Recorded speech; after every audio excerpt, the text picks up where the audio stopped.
Tuesday night, walking home from the gym, from the underground, downtown Manasquan. Pretty much everything's shut down here at night until, let's see, Memorial Day weekend. Then we'll be pumping here. Then the economy really starts booming. All right, would love to do some questions. I trained, had a late training session, and walking, burning a little bit of extra calories, a little competition going on. I encourage everybody to get yourself into a shit talking group. When men talk shit to each other, we don't get offended, we get fired up. Dustin, what's up, buddy? Dustin, I see you crushing it. Shreds, all kinds of shreds. Whew. All right, do you ever look back at how far you come and just celebrate the moment? I never really celebrate the victories. Oh my God. Could be the question of the night. I do not do a good job. Forget about a great job. I do not do a good job of enjoying the moment, living in the moment. And I actually just commented on a wrestler who I trained through middle school and a little bit of high school. Then when he got to college, he's been back to my high school. I invited him, asked him to come and speak. Great kid. And Anthony was saying that to the students. He's like, they asked him that question. He said, I wish I would have lived in the moment and celebrated the smaller victories. And that's a young man saying that. I don't know how old Anthony White is, 21, 22, but I don't, and I'm extremely tough on myself, and it's probably not healthy or good to focus. You know, I'm trying to focus on the positive, man. So, that's, I think it's something we should all do, especially guys like you. I mean, Dustin, I'm pretty sure you are an attorney, and you're in shape. You work very hard. And I got to tell you, sometimes it's like, it's very bad. I mean, oh, I'm not going to sit down. That's lazy. Oh, I can't watch TV for the last 30 minutes of night. That's bad. Sometimes you got to unplug. Sometimes you got to enjoy and celebrate. Hey, Matty Germack, what's up, buddy? Matty Germack, I'm walking home from my gym and I just trained. So, had a pretty long day today and got in a great training session. Normally, I have not been posting training footage. I don't think anything I do is so special, and then it's so funny to get messages from people hyped up when I post it. But I see Roberto Garza, not that I compare to my man Roberto, but played 13 years in the NFL. He just posts everything. He's like, it keeps me accountable. It's like I post the videos. He's like, I don't care who sees them or not. It's just good for me to post them up. So, Dustin, celebrate, enjoy those moments. Donnie Pritzloff, man, I hate to say it, I don't want nobody to get offended, but one of my favorite wrestling coaches, one of the favorite coaches I've ever worked with, he would tell the kids, be great right now, where your feet are. Don't think, I'll be great 5 years from now, fifth year senior, I'll be great, you know, at the end of the season, I'll be ready. No, right now. Maximize where you are now. Woo. Matty Germack, I want you to take the weight room lessons and apply them to your life, my man. And let's see if I missed a question here. Yeah, Dustin, great question, man. I appreciate you asking that question. All right, I don't think I missed any other questions. It's crazy how as we're older, we're like, walking is exercise. I mean, I used to run 5 miles or a 10K every other day. Wrestling season, bundle up, go out running. And I actually think running was the worst thing I did for wrestling. And one of the kids asked me today, how much did you deadlift when you were in high school? And I said to him, dude, how crazy is this? I never deadlifted in high school. See, this gym I went to, as much as it was quote-unquote hardcore, the information was not there for sports performance. And there was only a few powerlifters at the gym. One guy was benching 500 pounds, but he was 5'5", and he was very fat. He didn't have this like admirable physique. The other guys just didn't have good physiques. So you thought, that's not the way to do it. And when the seniors, juniors who were kicking ass, guess what they were doing? Bodybuilding. And so I copied what Joe Duhigg, his brother, Hal Power were doing, which was one body part a day, 25 to 30 sets. Legs only, chest only, back only, shoulders only, arms only. Chest would be flat bench, barbell, 5 sets. Incline barbell, 5 sets. Flat dumbbell, 5 sets. Incline dumbbell, 5 sets. Pec deck, 5 sets. Dips, 5 sets. And I kind of credit that stuff to giving me a good physique, but I looked strong, but I wasn't strong. And so, of course, everything I'm doing now with athletes is what I wish I had learned. But you know what would have changed my life? Was the summer of 1989, I was too much of a baby.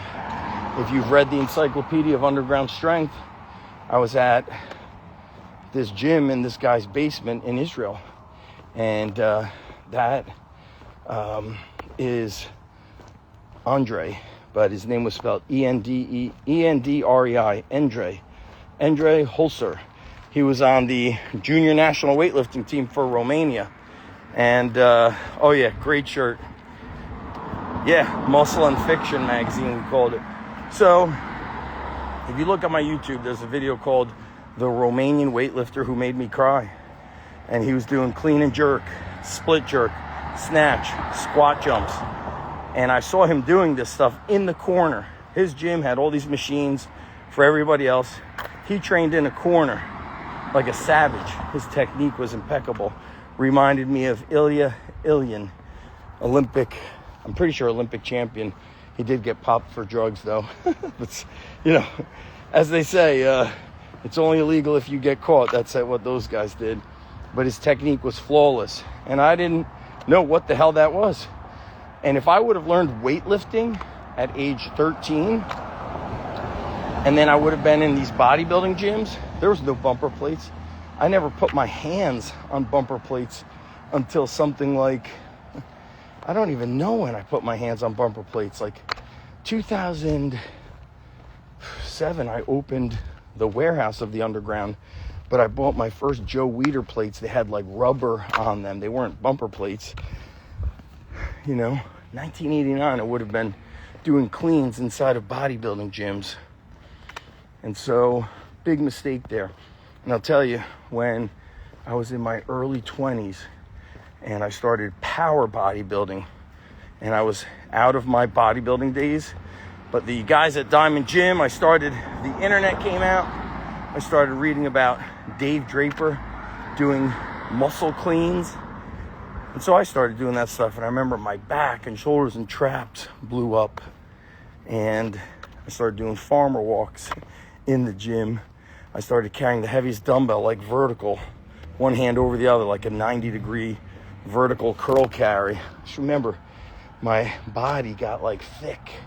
But also, you're in your prime when you're in your 20s. You're in your prime, your hormones are pumping. And I was also eating very, very good.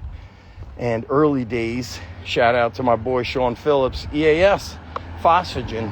Those were the early days of creatine. And those early days of creatine, Phosphagen, I felt it. I remember I was hovering around 198, 202. Could not gain weight. Could not get bigger. Get on Phosphagen.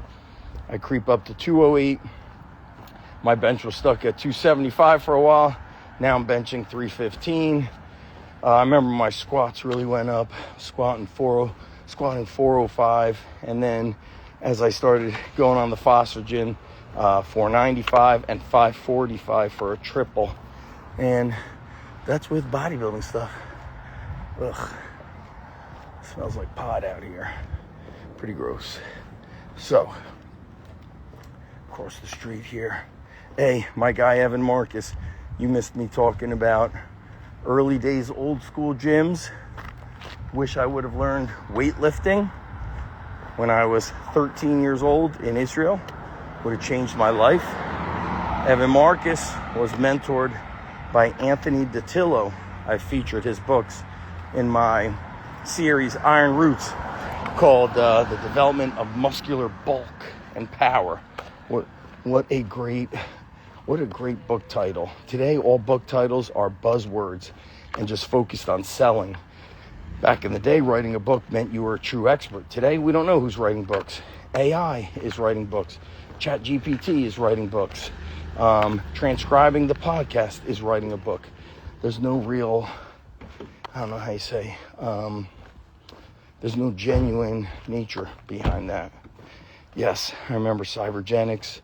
I grew up in Edison. Franco Santoriello in Dunellen, training at World Gym.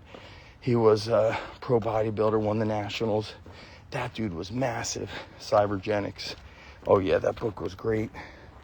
Franco Santoriello, there's a cool podcast. John Hansen does it.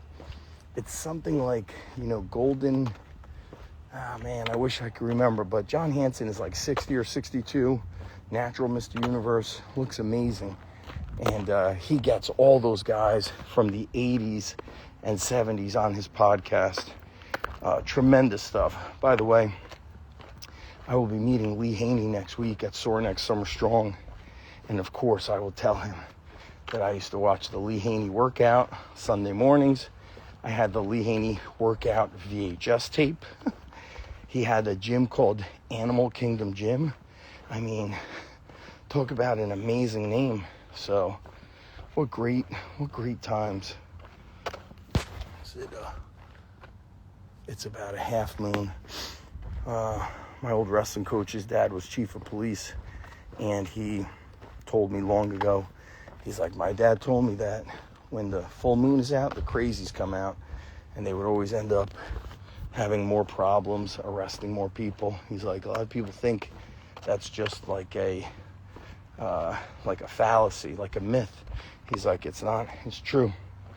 Oh man, Evan, whatever happened to old YMCA gyms, construction workers, blue collar, that was an education on iron culture. The amount of guys that would show up to a gym after doing manual labor jobs was crazy. There was like these two schools of people walking into the gyms. Guys coming in with jeans, work boots, flannels. You'd see guys lifting with construction gloves on, which is actually harder. It's harder to grip. It challenges your grip more. And then you'd see men come into the gym with their suit and tie and a gym bag, and they would go and change into their training clothes. And you'd see this at the YMCA. I wrote about Trucker John in Iron Journeys, the book. Trucker John is not fully a real story, but there was a trucker who trained at the YMCA, and he was strong AF. And, for those who don't read the fine print, Iron Journeys is a blend of fiction and nonfiction. I have one more chapter to write in Iron Journeys Part 2. I have been extremely busy with the growth of the underground strength gym and the online business with Dad Strong and Gladiator Built. That last friggin' chapter is a little bit evading me, but just like, Stephen Pressfield has mentioned in Turning Pro, he knew a guy. Hey, John, how are you, buddy? How are you? Great. He knew a guy that would write 1 page a day. He was an author, and every year, 365 pages. And I think everybody really should write a book for your kids. We don't know what's going to happen to YouTube and Instagram and all these things we post, but what's Andy saying? Steel toe boots, double as awesome squat shoes. Man, all, the YMCA, the Metuchen YMCA, you'd go in to the front desk. It was $5 a month. You had a little card, and you just laid your card on the desk. And you'd go downstairs, and there was an old gymnasium for basketball, volleyball, locker room, swimming pool, little hole-in-the-wall weight room, and then the boiler room. So what did the gym smell like? Sweat, chlorine, had this like musty smell, but like a a place of work. It was really interesting. And I used to love going to the YMCA in the evening when people got off work, because it was busy and it added to the aura and the atmosphere. I always loved it. Anthony Ditillo would come in with a singlet, sweatpants, Olympic lifting shoes, and be the only guy in the power rack. That's crazy. You know, when I opened the Underground Strength Gym in 2007, his son was training at Apollo Gym, which was like right across the street. Not even, we shared the parking lot. And he came over to thank me.